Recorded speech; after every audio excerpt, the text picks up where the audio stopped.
এই hello guys, কেমন আছেন সবাই? আশা করি ভালো আছেন। Welcome to my channel AC tips. তো বন্ধুরা, আজকে চলে আসলাম হচ্ছে টালিখাতার একটা নতুন ফিচার সম্পর্কে বলতে। সেটা হচ্ছে যে আপনার ক্যাশবক্স আসলে মূলত রিসেন্টলি টালিখাতায় আপডেট হয়েছে। তো অনেকেই সহায় সম্পর্কে হয়তো জানেন না। তো এই ক্যাশবক্স হচ্ছে একটা আকর্ষণীয় এবং একটা অন্যতম ইউজফুল ফিচার, যেটা হচ্ছে টালিখাতা নতুন নিউলি অ্যাড করেছে। তো এই ক্যাশবক্সের মাধ্যমে আপনারা অনেক ধরনের হিসাব এবং অনেক ধরনের হিসাব আপনারা সহজে রাখতে পারবেন, ঠিক আছে? তো এই ক্যাশবক্সটা আসলে কিভাবে এই ক্যাশবক্সটা ব্যবহার করবেন, এ টু জেড নিয়ে আজকের এই ভিডিওটি ফার্স্ট টু লাস্ট কন্টিনিউ করবেন। এবং যারা আমাদের চ্যানেলে নতুন আছেন, অবশ্যই চ্যানেলটিকে সাবস্ক্রাইব করে পাশে থাকা বেল বাটনটাকে ইনেবল করে রাখবেন আমাদের সকল ভিডিওর আপডেট সবার আগে পাওয়ার জন্য। এবং ভিডিওটি ভালো লাগলে অবশ্যই লাইক, কমেন্ট এন্ড শেয়ার করবেন এবং আমাদের চ্যানেলটিকে সাবস্ক্রাইব করতে ভুলবেন না। আর আপনাদের যদি তালিকা সম্পর্কিত অন্যান্য কোশ্চেন থাকে তো অবশ্যই আমাদের কমেন্ট করে জানাবেন। আমরা সেই সকল কোশ্চেনের অ্যান্সার দেওয়ার চেষ্টা করবো। চলুন চলে যাওয়া যাক মোবাইল স্ক্রিন এবং দেখে নেওয়া যাক ক্যাশবক্সটা আসলে কি এবং ক্যাশবক্সের মাধ্যমে আমরা কি ধরনের হিসেব রাখতে পারি। চলুন চলে যাওয়া যাক মূল ভিডিওতে।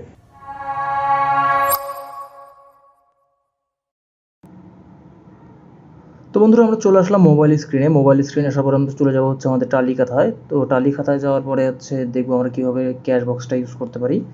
তো সিম্পলি চলে আসলাম, এখন আমরা পিন দিয়ে আমাদের টালিখাতায় এন্টার করলাম। তো দেখতে পাচ্ছেন যে এটা হচ্ছে আমাদের মূলত টালিখাতার যেটা ছিল সেটা। তো আপনারা এই নিচের দিকে দেখতে পাচ্ছেন যে নতুন একটা অপশন যোগ হয়েছে যে ক্যাশবক্স। এই ক্যাশবক্সটা তো আপনার সিম্পলি ক্যাশবক্সটা ক্লিক করবেন। তো এটা হচ্ছে আপনার মূলত ক্যাশবক্সের ইন্টারফেস, টোটালটা হচ্ছে একটা ক্যাশবক্সের ইন্টারফেস আপনারা দেখতে পাচ্ছেন। তো এইটা আসলে কি, আসলে ক্যাশ বক্সটা হচ্ছে আপনার যে দোকানের যে ক্যাশ বাক্সটা আছে, আমরা বাংলায় যেটা বলি যে ক্যাশ বাক্স। তো আপনার ক্যাশ বক্সটা হচ্ছে আপনার টালিখাতার ক্যাশ বাক্স, ঠিক আছে? তো এখানে আপনি হচ্ছে আপনার সকল ধরনের হিসাব রাখবেন। তো এখন এখানে আপনারা কি কি হিসাব রাখতে পারবেন, সেখানে রাখতে পারবেন হচ্ছে আপনারা ক্যাশ বেচা, ক্যাশ কেনা, খরচ, তারপর হচ্ছে মালিক দিল, মালিক নিল। এখন এই প্রত্যেকটা জিনিস কি, আমি এই জিনিসগুলো আপনাদের এ টু জেড বুঝিয়ে দিচ্ছি। তো ফার্স্টে আমরা হচ্ছে আসে হচ্ছে উপরের ইন্টারফেসটা, যেটা হচ্ছে যে আমাদের হোম পেজ, এইটা এই জিনিসটাতে।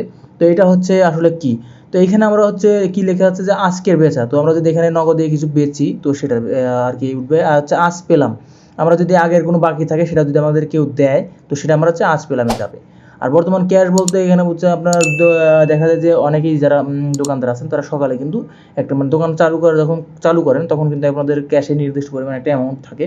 তো আপনারা সিম্পলি এখানে সেই নির্দিষ্ট পরিমাণ অ্যামাউন্টটাকে আপনারা এন্টার করে দিয়ে দিনটা শুরু করবেন। দেন হচ্ছে দিনের সারাদিন কী কী বেচাকেনা করলেন বা কত টাকা ক্যাশ হলো আপনার ক্যাশে, এ টু জেড এখানে হিসাব আর কি পাবেন।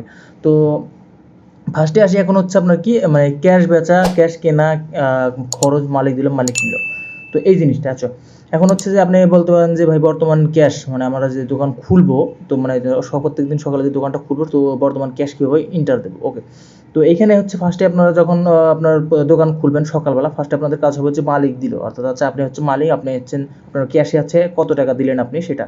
তো আমরা সিম্পলি মালিক দিলতে ক্লিক করে আমরা ধরেন যে আমাদের ক্যাশ কত ধরলাম যে 20,000 টাকা নিয়ে আমরা আর কি শুরু করলাম। তো সিম্পলি আমরা 20,000 দিয়ে নিশ্চিত করবো। ওকে, নিশ্চিত করার পরে দেখতে পাচ্ছেন যে আমাদের এই যে বর্তমান ক্যাশ কিন্তু 20,000 টাকা হয়ে গেছে, ঠিক আছে? আর এখানে লিখছে যে আজ পেলাম 20,000 টাকা, ঠিক আছে? ওকে, তো এখন হচ্ছে যে আমরা একটা জিনিস বিক্রি করছি বা হচ্ছে আমরা একটা জিনিস কিনবো। ধরেন যে আপনার একটা ডিলার আছে বা আপনার যার কাছ থেকে মাল কেনেন, আপনি দোকানদার, আপনার একটা ডিলার অবশ্যই আছে। তো আপনি সিম্পলি তার কাছ থেকে কিনতে যাচ্ছেন। তো আমরা ধরেন যে একটা ডিলারের কাছ থেকে 5,000 টাকার জিনিস কিনলাম, সিম্পলি নিশ্চিত করলাম। তো এখন হচ্ছে যেহেতু আমাদের 20,000 টাকা ক্যাশ ছিল, বর্তমান ক্যাশ ছিল, সেখান থেকে আমরা 5,000 টাকার যে আজ দিলাম। তো আমরা হচ্ছে 5,000 টাকার জিনিস কিনছি, তো সিম্পলি আমাদের বর্তমান ক্যাশ 5,000 টাকা কমে গেছে। তো সিম্পলি 5,000 টাকা কমে যাবে, ঠিক আছে? তো আর এখানে দেখতে পাচ্ছেন যে ক্যাশ কেনা, এখানে কিন্তু 5,000 টাকা উঠে গেছে। আর হচ্ছে আপনার মালিক দিলে এখানে কিন্তু 20,000 টাকা আপনি সকালে দিয়েছিলেন, সেটা নিয়ে কিন্তু সেটা আছে। ওকে, এখন হচ্ছে ক্যাশ বেচা, আপনি আজকে কয় টাকা ক্যাশ বেচলেন। ধরেন যে আপনি এখন কিছুক্ষণ আগে হচ্ছেন 500 টাকা কি 1,000 টাকা একটা জিনিস বিক্রি করলেন, তো আপনি সিম্পলি 1,000 টাকা এখানে দিলেন, ক্যাশ বিক্রি 1,000 টাকা দিলেন। তো সিম্পলি হচ্ছে আমাদের 15,000 টাকা ক্যাশে ছিল, আমরা 1,000 টাকা আরও বিক্রি করলাম, তো আমাদের ক্যাশ বর্তমানে 16,000 টাকা হয়েছে। আর আজকের বেচায় আমাদের 1,000 টাকা কিন্তু অ্যাড হয়ে গেছে। তো এইখানে দেখতে পাচ্ছেন যে অনেকগুলো। আর এইখানে খরচের একটা জিনিস আছে যে আপনার ব্যবসার কাজে অনেকেই কিন্তু অনেক টাকা খরচ করেন। ধরেন যে আপনি একটা দোকানের জন্য একটা ক্যালকুলেটর কিনলেন, তার জন্য 500 টাকা আপনার খরচ হলো। তো সিম্পলি যদি খরচে 500 টাকা দিয়ে সাবমিট করেন, তো আপনার যে আমাদের যে বর্তমান ক্যাশটা আছে সেখান থেকে আমাদের আর কি খরচটা কেটে যাবে। আর খরচের খাতায় আমাদের 500 টাকা উঠে যাবে, ঠিক আছে? তো এখানে এসে মূল কথাটা হচ্ছে যে আপনার বর্তমান ক্যাশের টাকা দিয়ে আপনি কি কি করতেছেন, কোন কোন খাতে আপনি ক্যাশের টাকা ইউজ করতেছেন, আর কোন কোন খাত থেকে আপনার হচ্ছে ক্যাশে টাকা আসতেছে, এই জিনিসগুলোই আসলে হিসাব রাখা যায় হচ্ছে আপনার ক্যাশ বক্সে, ঠিক আছে? তো এখন হচ্ছে একটা জিনিস, যেমন আমি বলি যে ধরেন যে আপনি সারাদিন বিক্রি করার পরে আপনার হচ্ছে ক্যাশে আপনি পেয়েছেন হচ্ছে 50,000 টাকা, ঠিক আছে? তো 50,000 টাকা পেয়েছেন, আর আপনার তার মানে বর্তমান ক্যাশ যেটা আছে সেটাতে ধরেন যে হয়তো বা, সরি আমি বলতে পারছি, মানে বলতে চাচ্ছি যে ধরেন যে আপনার ক্যাশে হচ্ছে আপনার, ধরেন আমাদের এখানে বর্তমান ক্যাশ কত আছে, 15,500 টাকা, ঠিক আছে? আর হচ্ছে আমাদের ধরেন যে আমরা দোকান যখন বন্ধ করবো দিনের শেষে, তখন আমরা যদি হিসাব করে দেখি যে না, আমাদের ক্যাশে হচ্ছে আমাদের 20,000 টাকা আছে, তাহলে হচ্ছে আমাদের এই বাদ বাকি যে টাকা, উপরের টাকাগুলো, এইগুলো আসলো কোথা থেকে, বা আপনার ক্যাশের হিসাবটা কীভাবে মিলাবেন? তো এইখানে সিম্পলি দেখতে পাচ্ছেন যে আপনার একটা জিনিস, যে ক্যাশ মেলাই নামে একটা অপশন আছে। তো আপনার সিম্পলি সেই ক্যাশ মেলাই অপশনে ক্লিক করবেন, ঠিক আছে? আপনার লিখেছে যে ক্যাশ বাক্সে আছে কত, মানে আপনার যে দোকানের ক্যাশ বাক্স সেখানে কত আছে, আপনার সিম্পলি কী করবেন, 20,000 টাকা দেবেন, যে আপনার মানে ক্যাশ বক্সে 20,000 টাকা, মানে আপনার যে কয় টাকা থাকে আপনার সিম্পলি সেটাই দিয়ে আর কি পরবর্তী করবেন। তো পরবর্তী করার পর আপনার জিনিস দেখতে পাচ্ছেন যে আপনার মানে ক্যাশ বক্সে আসছে হচ্ছে 20,000 টাকা, আর বর্তমান ক্যাশ মানে আমাদের যে টালিখাতার যে ক্যাশ বক্সটা আছে সেটা হচ্ছে 15,500।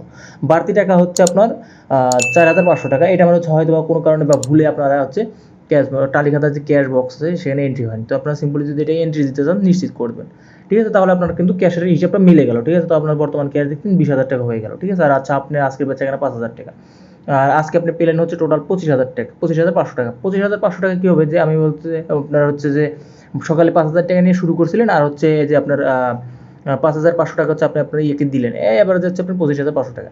এখন দোকান যখন বন্ধ করবেন তখন হচ্ছে যে আপনার, যেমন দোকান বন্ধ করার সময় অনেকেই হয়তো বা মানে টাকা যে কয় টাকা আছে তার মধ্যে হয়তো ধরেন 20,000 টাকা আছে, আপনি 15,000 টাকা বাসায় নিয়ে যাবেন। তো আপনি যেমন সিম্পলি যখন দোকান বন্ধ করবেন তখন হচ্ছে মালিক নিল, এখানে গিয়ে আপনার যে কয় টাকা বাসায় নিয়ে যেতে চান সিম্পলি সেই কয় টাকা দিয়ে নিশ্চিত করবেন। আমি সিম্পলি 15,000 দিয়ে নিশ্চিত করলাম।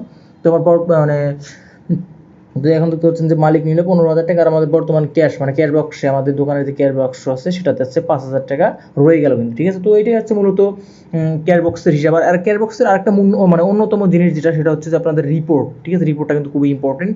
তো এই রিপোর্টটা আপনারা কীভাবে দেখবেন? রিপোর্টটা হচ্ছে আসলে মূলত এইরকম যে আপনি সারাদিনে কী কী লেনদেন বা কী কী খাতে আপনার টাকা খরচ করলেন বা কী কী খাত থেকে আপনার টাকা আসলো, এ টু জেড হিসাব আপনি এখানে দেখতে পারবেন। এখানে আপনি একদিনেরটাও দেখতে পারবেন, আপনার চাইলে হচ্ছে এক মাসেরটাও দেখতে পারবেন, এ টু জেড দেখতে পারবেন, ঠিক আছে? তো এটা হচ্ছে মূলত ক্যাশ বক্সের মানে ব্যাপার স্যাপার। তো আর ক্যাশ বক্সটা কিন্তু আসলে খুবই ইন্টারেস্টিং আর ইউজফুল একটা জিনিস। তো আপনারা সবাই এই জিনিসটা ট্রাই করবেন এবং ট্রাই করে দেখবেন যে আপনাদের কতটুকু হেল্প হয় বা কতটুকু মানে আপনারা উপকৃত হচ্ছেন এই ক্যাশ বক্সটা ইউজ করে। অবশ্যই কমেন্টে জানাবেন, আর ভিডিওটি ভালো লাগলে অবশ্যই লাইক, কমেন্ট অ্যান্ড শেয়ার করবেন, এবং আমাদের চ্যানেলটিকে সাবস্ক্রাইব করতে কিন্তু ভুলবেন না। আর টালিখাতা সম্পর্কিত যে কোনো সমস্যার জন্য আপনারা আমাকে কমেন্ট করতে পারেন, আমি ইনস্ট্যান্ট সেগুলোর মানে সলিউশন দেওয়ার জন্য ট্রাই করবো। তো ধন্যবাদ সবাইকে, ভালো থাকবেন, সুস্থ থাকবেন, দেখা হবে পরবর্তী ভিডিওতে। তো বন্ধুরা, এই ছিল ক্যাশ বক্স কীভাবে ইউজ করতে হবে অবশ্যই আপনারা বুঝে গেছেন, এবং যদি বুঝতে সমস্যা হয় অবশ্যই আমাকে কমেন্ট করে জানাবেন। আমি পরবর্তী ভিডিওতে আপনাদের এই সকল বিষয়ে অবশ্যই জানিয়ে দেওয়ার চেষ্টা করব। তো ভালো থাকবেন, সুস্থ থাকবেন, দেখা হবে পরবর্তী ভিডিওতে। আল্লাহ হাফেজ।